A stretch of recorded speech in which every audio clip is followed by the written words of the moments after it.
Salut les kids. Donc aujourd'hui, on va faire une petite présentation d'une association. Et donc avec moi, j'ai la présidente de l'association, donc pour l'AMF Téléthon. Bonjour, donc moi je suis Yassin, donc je suis la présidente d'une association qu'on a créée il n'y a pas si longtemps que ça, on l'a créée au mois d'avril, et qui s'appelle les Trois Mousquetons. Ouais. Donc c'est une association qui a pour but de prendre en charge des personnes atteintes de la myopathie de Duchenne. Donc la myopathie de Duchenne, c'est une maladie génétique neuromusculaire qui en fait touche tous les muscles du corps, y compris le cœur et les muscles respiratoires. Ah ouais. Voilà. Donc, c'est une maladie évolutive, c'est-à-dire que c'est une maladie qui est stable au départ et puis petit à petit ils perdent ils ont la perte de la marche et ainsi de suite. Petite question, on peut avoir ça quand? Alors c'est une maladie génétique qui touche que les garçons. Et donc, désolé messieurs. Non mais ça touche que les garçons parce que ça concerne le chromosome X. D'accord. Et donc les personnes X il a, donc le X est atteint, donc voilà, donc ça touche que les garçons et on s'en rend compte vers l'âge de 5-6 ans. Souvent, c'est des enfants qui sont un peu qui tombent souvent, qui ont du mal à courir, à sauter, des difficultés. Problème de stabilité, de motricité. Quoi. Ouais, motricité. Problème de motricité. D'accord. Souvent, on s'en rend compte comme ça et on fait un dépistage et on découvre. D'accord. Et après, ce que vous disiez tout à l'heure, que ça peut varier, ça peut bouger. Au fur et à mesure. Comment ça évolue? Je veux dire, par exemple, si on grandit, mettons, on découvre les premiers signes à 5-6 ans, enfin, je veux dire, le garçon, je sais pas, il va arriver à 25-30 ans. Alors, pour la même myopathie, il y a différentes évolutions possibles. Enfin, pas possible, différentes évolutions, plus ou moins rapides. D'accord. Mais la perte de la marche intervient souvent vers l'âge de 10-12 ans. D'accord. La perte de la marche, donc nécessité d'un fauteuil roulant. Ça peut arriver tôt, alors. Oui, ça peut arriver tôt, mais à côté de ça, j'ai donc Cyril, mon neveu, dont la maman fait partie aussi de l'association, qui a 15 ans. Et il marche toujours, il marche encore pour l'instant. Et par contre, c'est Lestin, donc l'autre petit garçon dont la maman fait partie de l'association, lui, il a 13 ans. 13 ans et il est déjà en fauteuil depuis quelques années. D'accord. Donc moi j'avais plusieurs vite fait petites questions. Donc bon, la présentation du coup de l'association c'est bien, on l'a fait. Pourquoi elle a été créée? Je pense que du coup on a eu un peu la réponse, c'est parfait. Donc pareil, j'avais sa date de création, mais du coup on en a discuté, donc elle a été validée. Oui. Donc finalement c'était en avril. C'est récent, elle a 6 mois l'association. Voilà. Bah oui, elle a moins d'un an du coup. Oui, elle est toute neuve. Bon, mais c'est bien parce que j'avais entendu qu'il y a déjà du monde, enfin il y a déjà des membres. Ah, on a déjà des adhérents, on a une vingtaine d'adhérents qui font partie de l'association, plus des bénévoles qui nous aident, dont les kids qui participent. On fait comme on peut. On essaye. Donc, la question, mais je pense que ça y répond d'une certaine façon. Donc, le but de l'association, donc du coup, finalement, par rapport à cette maladie, c'est de faire quoi finalement? Alors, donc, on a créé l'association à la base parce qu'on était toutes des mamans, on faisait des animations chacune dans notre coin pour le Téléthon. On faisait des animations en temps particulier, puis en fait, l'AFM Téléthon nous a permis de nous rencontrer grâce aux animations, grâce au temps de partage pour les familles, puisque l'AFM Téléthon fait aussi des rencontres entre familles dans la région. Et donc, on s'est rencontrés comme ça, on a fait connaissance, et l'année dernière, on s'est mis en commun pour faire une animation.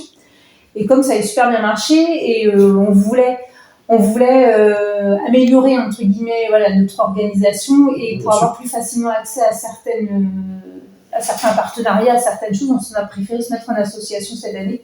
C'était plus facile déjà pour avoir une salle gratuitement, un moyen de paiement, des petites choses en place qu'on peut mettre en tant qu'association. Et on va dire sur l'administratif, ça simplifie le truc. Voilà, beaucoup plus facile pour nous.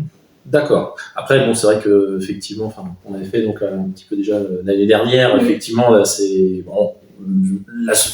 C'était un peu système D, mais ça avait quand même marché. Et puis on avait bien, on s'était bien amusé. Donc là, on est un peu plus organisé. Voilà, là, on va faire ça avec plus de professionnalisme. Attention, messieurs dames, là, cette année, on rigole pas. Et donc, du coup. Oui. Donc, alors, cette association, donc on s'est mis en association par rapport à ça. Donc, l'objectif, c'est de récolter des fonds. On est d'accord. Donc, déjà pour participer donc au Téléthon, donc reverser donc l'animation qu'on va faire le 25 novembre, tout l'argent qu'on va récolter sera entièrement reversé à la FM Téléthon. Donc, voilà.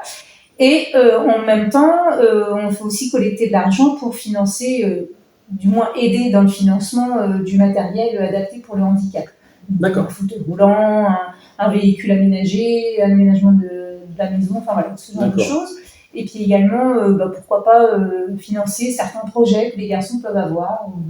Ça peut être, je sais pas moi, visiter un endroit en particulier, accessible, enfin voilà, pas mal de choses dans ce style. D'accord. Oui, en fait, vraiment, voilà, les fonds vont vraiment resservir qu'à ça, c'est Voilà. vraiment pour aider d'une manière Tout à fait. Y les gens touchés par la maladie. Et l'association, donc on est pour l'instant, on est 3 mamans et une tante, donc on est 3 mamans, donc 3 enfants atteints d'amyopathie du chef.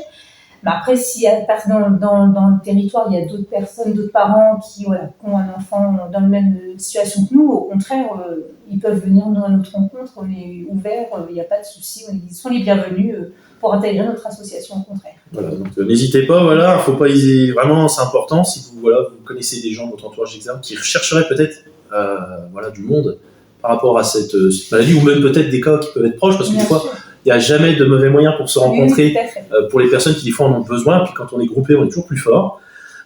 Donc c'est toujours intéressant de pouvoir, je pense, échanger également. Du coup, sur le long terme, l'asso, elle aura peut-être quand même des objectifs, on ne sait jamais quand même. Oui, on aimerait bien. Donc là, on a des petits projets pour l'année 2024 qu'on a posés pour l'instant, mais rien n'est figé. Mais voilà, on a prévu de faire un autre temps après-midi, soirée jeux de société, parce que ça marche bien avec une petite buvette, une petite restauration, ça marche bien. On a le projet aussi de monter un vide-grenier. Okay. Donc voilà, tout ça c'est un projet en attente de validation et tout ça. Et à côté de ça, s'il y a des partenaires qui veulent nous aider, genre des partenaires des associations sportives qui veulent faire un tournoi pour notre association. Par exemple, là j'ai une amie qui fait de la musique et donc elle va faire un concert avec son école de musique et dont les bénéfices nous seront reversés. Voilà, ce genre de choses. Oui, c'est vrai qu'il y a... En gros, tout aide est bien. Et même si quelqu'un nous propose des choses, même dans les bénévoles, dans nos adhérents, ils ont une idée d'animation, au contraire, on est preneuse pour pouvoir en faire tout une année. Les animations, jeux de société, par exemple. Il risque d'y en avoir. Le Téléthon 2024, qui reste quand même l'animation la plus importante de notre association. D'accord. On va juste refaire un petit point quand même, parce que ça peut être important. C'est vrai que là, j'ai pas la feuille près de moi. Donc, ça sera le 25 novembre. C'est ça. Et donc, ça commence à 10h. Jusqu'à 22h, à la salle Marie-Louise Fauche, qui se trouve à Troyes, près des Vassaux. Ceux qui connaissent Troyes, c'est dans ce coin-là. Il y a Google Maps aussi. Voilà. Donc, nous, on espère en tout cas vous y voir nombreux. De notre côté, donc, il y a Univers Kids qui viendra faire des animations. On espère avoir aussi plein de bénévoles de chez nous qui viendront donner un petit coup de main, parce que c'est quand même un événement qui est important. C'est toujours super cool de pouvoir aider les autres d'une manière ou d'une autre. Donc nous on est ravis de refaire cette année l'animation. C'est une très bonne ambiance. Voilà, l'année dernière on avait vraiment mieux rigolé, donc voilà. Familial, convivial, vous pouvez venir. Là, c'est vrai que c'est cool. Franchement, voilà, je pense qu'il y aura vraiment de quoi faire. Ça sera jusqu'à 22h, donc n'hésitez pas, il y aura vraiment des trucs toute la journée. C'est vrai que franchement, l'année dernière, il n'y avait vraiment eu aucun ennui. Il y a vraiment eu des trucs tout le temps. Cette année, on refait la même chose. Donc, il y aura des jeux de société animés par Univers Kids. Il y a aussi un marché de Noël avec pas mal de choses à manger. Super dans bon. Le calendrier de l'avant saucisson. C'est super cool. Voilà. Et puis, donc, marché de Noël, enveloppe surprise aussi, avec beaucoup de nombreux lots. De pêche à la ligne pour les plus petits. Et puis, donc, buvette, restauration sur place. Voilà. Bon, écoutez, impeccable. Je pense qu'on a fait le tour, donc ce sera tout pour cette vidéo. Merci à tous, et puis on vous dit à très bientôt, et au pire, on espère très nombreux au Téléthon. Salut! Au revoir!